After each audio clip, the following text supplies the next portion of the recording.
বর্তমানে যে গভর্নমেন্ট অন্তর্বর্তীকালীন সরকার উনি একটা পে কমিশন গঠন করলেন, উনি বহু কমিশন করছেন, বহু কমিশন করে বহু কমিশনের টাকাও খাইছে। আমাদের আমাদের মাননীয় ছাত্র কল্যাণ পরিচালক মহোদয় অত্যন্ত পরিশ্রম করছেন এই কমিশনে রিপোর্ট প্রদানের জন্য। আমরা তার সাথে যোগাযোগ করেছি, কমিশন দুনিয়ার লোকজন দাওয়াত দিতে, আপনারা আসেন, আপনাদের খাওয়াবো রান্না বান্না কইরা। আহা, ফজলুল কবির সাহেব জানি বুঝেছে, ফাউল কবির একটি দৌড় দৌড় দিয়ে পরবর্তী সরকার করছে, আরে বাবা তো তোমার কমিশন করতে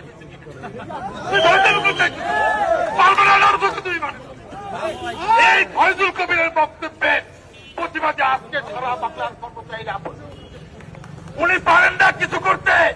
উনি 1200 টাকার গ্যাস 3000 টাকা বিক্রি করে 2 টাকা, মাত্র 2 টাকা তেলের দাম কমান, আর লাভ করেন 1700 টাকা। ভাইসের একটা লিমিটেশন আছে। আপনারা রিভাইজ বাজেট করলেন 22,000 কোটি টাকা রাখবে, সেই টাকা কই যাবে? এই জন্য কিন্তু বর্তমান সরকার দিয়ে দিতে হবে, অবশ্যই দিতে হবে। আমি কর্মকর্তা কর্মচারীদের উদাত্ত আহ্বান জানাবো, আগামী 6 তারিখে শহীদ মিনারে অবস্থান করে থালাপাটি সহ আমরা যে যমুনা অভিমুখে মুখা মিছিল করব, সবাই সক্রিয়ভাবে অংশগ্রহণ করবেন।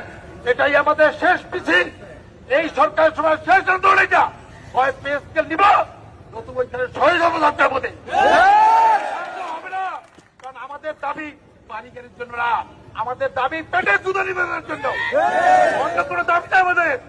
ভাত চাই, কাপড় চাই, ভাত দেয়, কাপড় দেয়, নইলে বিশ্বের বড়িতে একটা কিছুতে এরকম করলে হবে না। মাঝখানে অবস্থান কোনো দাম নাই, স্পষ্ট করে স্পষ্ট করতে হবে। নতুন সাংবাদিককে আমরা স্পষ্ট করাই ফেলবো আপনাকে। ধন্যবাদ জানিয়ে সাংবাদিকের সমাবেশে